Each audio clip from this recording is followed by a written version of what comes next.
आशा की किरण। ભગવાનના ભક્ત, હું તો બહુ વારે કહું છું કે તમે ગ્રહસ્થ છો, અમે સમજી શકીશ, તમારે ધંધા બિઝનેસ કરવા પડે, નોકરી વગેરે કરવું પડે, પણ એક વાત યાદ રાખજો, માત્ર નોકરી બિઝનેસ કરવા માટે આ ધરતી ઉપર આવ્યા નથી. એ ગૌણ પક્ષ છે.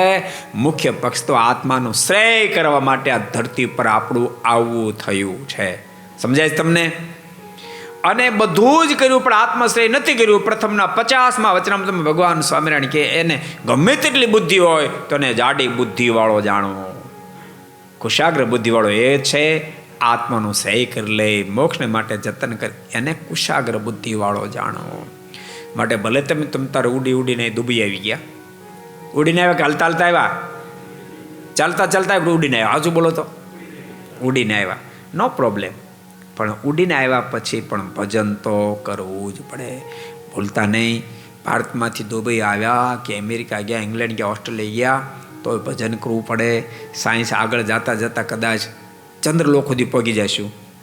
ચંદ્રલોકમાં ગયા પછી પણ ભજન ભક્તિ તો કરવા પડશે, કરવા પડશે ને કરવા જ પડશે. તેથી જ આ જીવનો એન્ડ આવશે, મહાસુખ સુધી ત્યારે પહોંચશે. को पसंद आया हो तो लाइक करें और शेयर करना मत भूलिए. सब्सक्राइब करें सरदार कथा चैनल को और बेल आइकॉन पर क्लिक करना मत भूलिए लेटेस्ट वीडियो सबसे पहले पाने के लिए.